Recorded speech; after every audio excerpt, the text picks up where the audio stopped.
permeating all areas of their public and private lives, was both a trigger and enabler of the widespread serious human rights violations and crimes under international law committed against women and girls in the Islamic Republic of Iran. The mission calls on the Iranian authorities to provide justice, truth, and reparations to the victims of human rights violations. Member states should explore avenues for international and domestic accountability outside the country. Member states should grant asylum and humanitarian visas and provide medical and other life-saving assistance to victims. Despite its significant findings, with more time available to the mission, they could strengthen its documentation of the structural and institutionalized discrimination underlying the protest that it has uncovered, and ensure the effective preservation of evidence for use in legal procedures.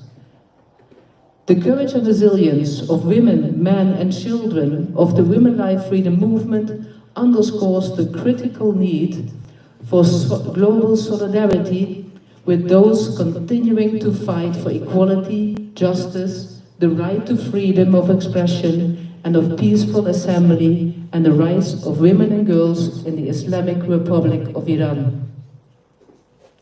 I think the work of Wise is tremendous.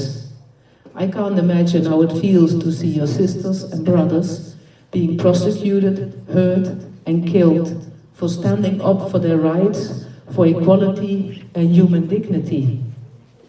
I think it's great to see the solidarity, men and women from different ethnic backgrounds supporting each other for a common goal.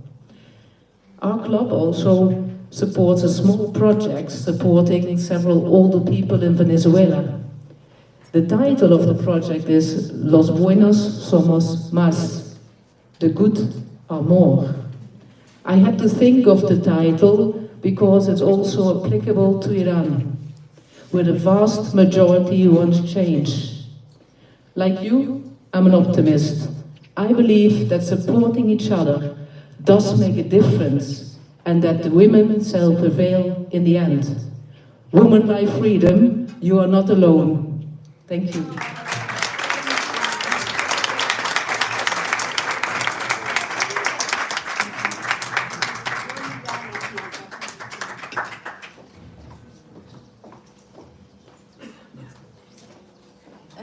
Disculpar por la luz que va y viene. Vamos a usar nuestra luz interior habilidad conferencia.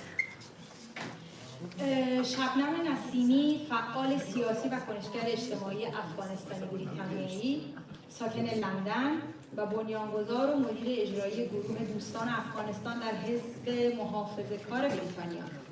این گروه تاثیرات مثبتی در زمینه درک مسائل افغانستان و جلب حمایت برای مردم این کشور در جامعه بریتانیا داشته و او به عنوان یکی از صداهای قدرتمند زنان افغانستان شناخته شده که در فعالیت‌های حقوق زنان و جلوگیری از افراط‌گرایی و تلاش برای ادغام مهاجران در بریتانیا فعال بوده.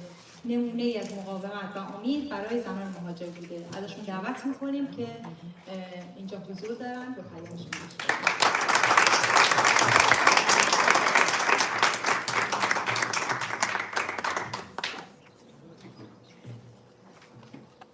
سلام دوستای عزیز، خواهران، برادران ایرانی هم.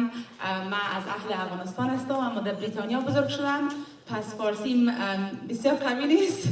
از این خود سخنرانی خود به زبان انگلیسی میکنم و همچنان به خاطر که پیام ما پیام حقوق بشر، عدالت اجتماعی، حقوق زن باید و کسایی که فارسی زبان نیستن با اونا باید برسه.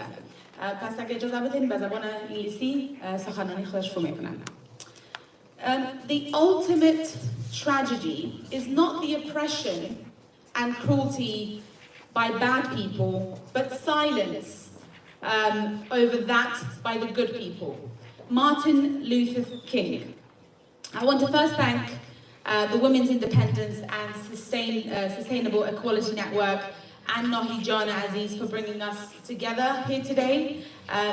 As we mark the second anniversary of the Women, Life, Freedom movement, let us be clear that the struggle for freedom and dignity for women transcends borders.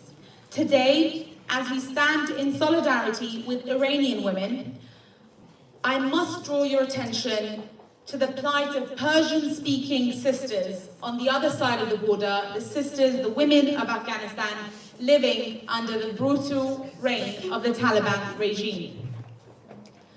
The history of our civilization is rich, with the world's first human rights charter introduced by Cyrus the Great, Kurosh Buzurg, and with women like Rabi'a Balkhi from my country, who was one of the earliest female poets in the Persian-speaking world, courageously using her voice to express love, defiance in the face of a patriarchal oppression.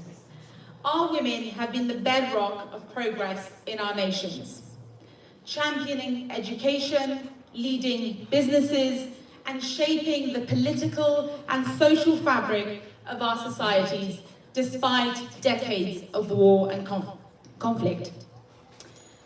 Yet with the Taliban's return on August 2021, a dark veil has transcended and descended over Afghanistan, ruthlessly extinguishing the flames of progress and democracy. In just a few months, we have seen women and girls systematically erased from every sphere of public life. Education, a fundamental basic human right, has been stripped away from millions of girls. Their dreams have been crushed under a regime that fears the power of an educated woman. Universities banned, women are banned from